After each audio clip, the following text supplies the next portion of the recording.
एक supreme court में case चल रहा है, बहुत इंटरेस्टिंग केस है और उसे कभी लोगों को पता ही नहीं है, इसलिए आज मैं उस केस के बारे में बता देता हूँ। आज भी मैटर पेंडिंग है। झारखंड से, बिहार से, उड़ीसा से, बंगाल, असम, हाँ पांचवा असम, इन 5 राज्यों से गरीबों के बच्चे गायब हो रहे थे। ये जो लेबर का काम करते हैं, झुग्गियों में रहते हैं, लेबर मिस्त्री का काम करते हैं, इनके बच्चे गायब हो जाते थे। 75,000 बच्चे गायब हो गए। पुलिस के पास जाते थे, रोग आके बैठ जाते थे, कुछ नहीं होता था। बाद में पता चला ये सारे के सारे बच्चे केरल में मिले, केरल के यतीम खानों में मिले। सारे बच्चों का कन्वर्जन हो चुका था, उनका खतना हो चुका था, उनका नाम बदला जा चुका था। फिर बाद में जस्टिस अशोक भूषण, जो राम मंदिर वाले बेंच में भी थे यहाँ पे सुप्रीम कोर्ट में, ये उस समय केरल हाई कोर्ट के चीफ जस्टिस हुआ करते थे। वहाँ एक PIL फाइल हुई, उस PIL में उन्होंने CBI जांच करवाई। फिर जांच में पता चला कि 5 राज्यों से बच्चे जो गायब हो रहे थे 6 महीने के, साल भर के, 8 साल के, 1 साल 2 साल के, वो वहां पे कन्वर्ट करने के लिए किडनैप किया। तो इस देश में कन्वर्जन के लिए किडनैपिंग होती है, ये मैं आपको बताना चाहता हूँ। इस देश में कन्वर्ट करने के लिए केवल झूठ नहीं बोला जाता, केवल धोखा नहीं दिया जाता, केवल फरेब नहीं किया जाता, केवल लालच नहीं दी जाती। इस देश में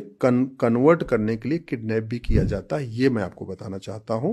तो इसको रोकना जरूरी है, और वो तभी रुक सकता है जब धर्मांतरण को इसमें BNS में शामिल किया जाए, धर्मांतरण को ऑर्गेनाइज क्राइम डिक्लेयर किया जाए, धर्मांतरण को राष्ट्र की सुरक्षा के लिए खतरा घोषित किया जाए। अल्टीमेटली मुगल यहाँ सत्ता के लिए नहीं आए थे, सत्ता उनके लिए साधन था। मुगल यहाँ केवल और केवल धर्मांतरण कराने आए।